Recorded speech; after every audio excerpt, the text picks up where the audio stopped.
So this is the training of how we use our tools. So what I want you to do is to open 2 pages, and this is the main page. So you put your username and password, and that's the time you hit on save as bookmark, so that every time you want to open the page, it will lead you to this main page with the username and password on it, so that you won't have to enter it every time you want to log in. So you used to here, and it's better if you separate them. You see? So log in.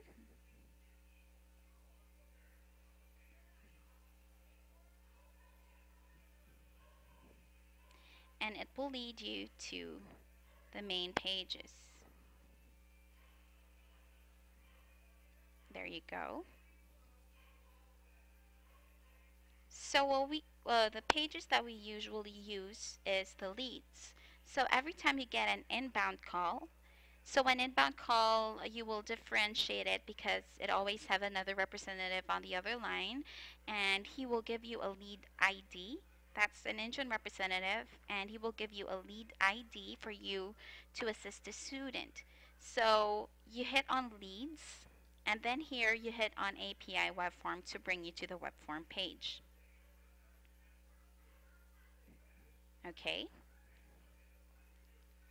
So you will be given a 4-numbered lead ID. So when you're given a lead ID, for example, 8475, you open it, you look for it. Sometimes they can't give you a lead ID. If that's the case, you ask for the username or the name or the student's phone number, and then you search it here in the search box, and you can find the leads there. So you hit on search, and it will lead you to this page. Now, as you can see here, you can see a name. That's Patty Hodge. So this is going to be the student. And if you hit history, you can see not transferred. It means that you're able to assist the student if it's not transferred, or non-transferred, or if it's non-transferred, you are able to assist the student if you hit on history. You don't have to click it. You can just hover your mouse over it and you will see the history here.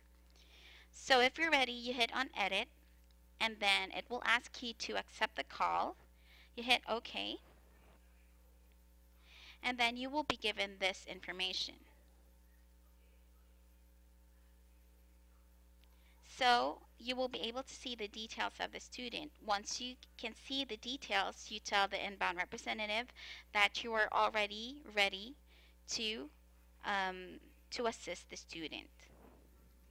Okay. There we go. So what you do is you copy paste all the information. You don't have to ask the student for every information. What you do is to verify all the information that you can see. So you say, I can see here your first name is Patty, and then you copy and paste it. Last name Hodge, and your zip code is 30701. And I must assume that you're already over the age of 18. We only assist people who are over the age of 18. So if they're a minor, you say, I'm sorry, we only assist people who are only over the age of 18. So this should always be a yes. And then you can see here the highest level of education that they have completed.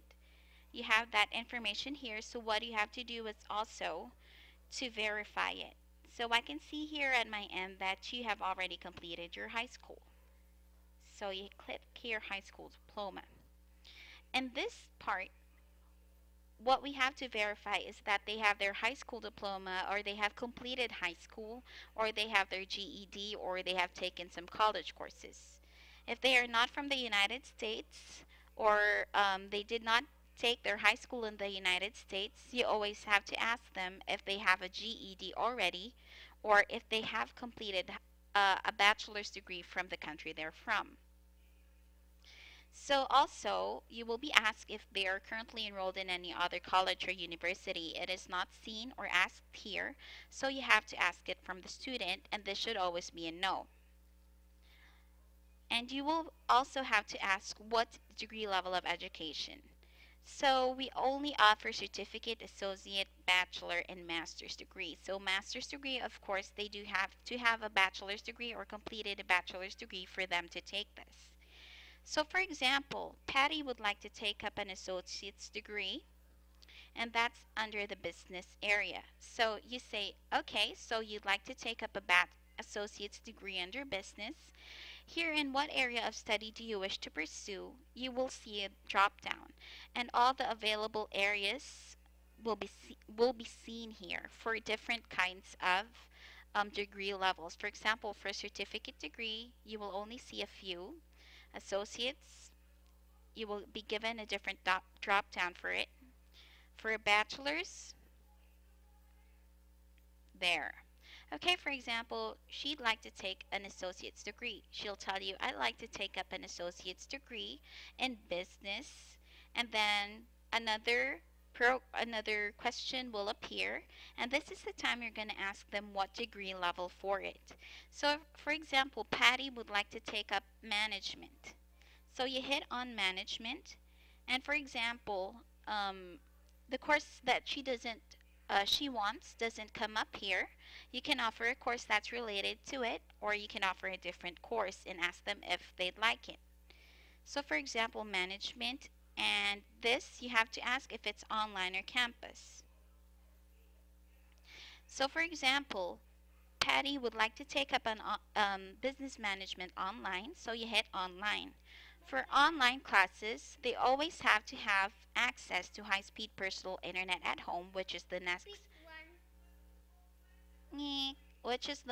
question. So this should always be a yes to for online classes in both.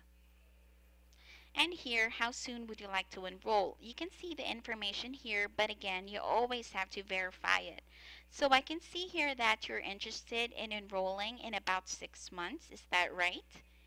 And then you click on 4 to 6 months and always verify it. So we only assist people who are interested in enrolling within the next 6 months. I have to make sure that you are interested in enrolling, Patty, because if not, I will not be able to assist you. So if they say yes, you go on to the next page or the next question, and that's student loan debt. Here, it always have to be a no, or if they're on default, it's a no. So it always has to be no, and you ask them if they're on default. If they are on default, it's okay, you can assist them. If they aren't, then you cannot assist them. Here, are you a citizen or permanent resident of the US? This always has to be a yes to. If not, you tell them that we only assist people who are interested in enrolling or who are permanent residents or citizens of the US. And are you or your spouse associated with the military? This could be a yes or no. You hit on ping.